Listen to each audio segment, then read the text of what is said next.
Welcome back to my channel Joyo Tales. ఈరోజు వీడియోలో diet చేసేవారికి ఎంతగానో ఉపయోగపడే అలాగే టేస్టీ హెల్దీ రెసిపీ గోధుమ రవ్వ ఉప్మాని ఎలా కుక్ చేసుకోవాలో చూసేద్దాము.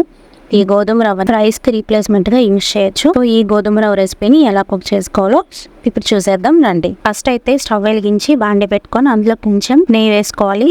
అందులోనే చిన్న ముక్కలుగా కట్ చేసుకున్న అల్లం, పచ్చిమిర్చి ముక్కలు కూడా వేసుకొని వాటిని బాగా ఒకసారి కలుపుకోవాలి. అల్లం కొంచెం బాగా వేగిన తర్వాత అందులోనే మనం ముందుగా కట్ చేసుకున్న పెట్టుకున్న వెజిటేబుల్స్ని అయితే వేసుకోవాలి. నేనైతే ఇందులో ఆనియన్స్ వేసుకున్నానండి. ఫస్ట్ ఆనియన్స్ కొంచెం బాగా ఫ్రై అయిన తర్వాత అందులోనే మిగతా వెజిటేబుల్స్ని వేసుకోవాలి. ఇందులో నేనైతే క్యారెట్, అలాగే క్యాప్సికమ్, బీట్రూట్ ముక్కలు అయితే వేసుకున్నాను.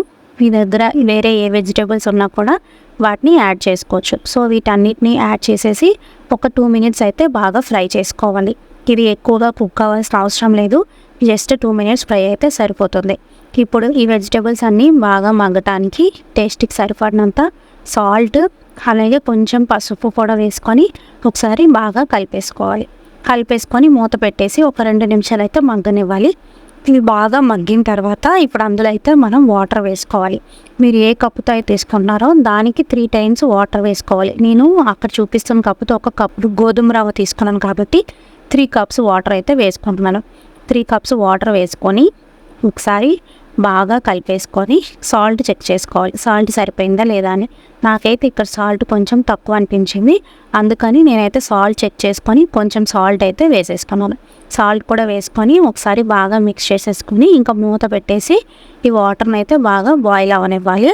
ఈ వాటర్ కొంచెం మరిగిన తర్వాత మనకి ఎసరు వస్తుంది కదా, ఇలా బాయిల్ అయిన తర్వాత అందులో అయితే మనము గోధుమ రవ్వను అయితే వేసుకోవాలి. వేసుకొని ఉండలు లేకుండా వేసేటప్పుడు కలుపుకుంటూ వేసుకోవాలి. ఇలా వేసేసుకొని ఒకసారి బాగా కలిపేసుకొని ఇంకా మూత పెట్టి మంటని లో టు మీడియం ఫ్లేమ్లో పెట్టుకుంటూ ఈ గోధుమ రవ్వను అయితే ఉడకనివ్వాలి. టేస్ట్ కోసం కొంచెం కొత్తిమీర కూడా వేసుకోవాలి.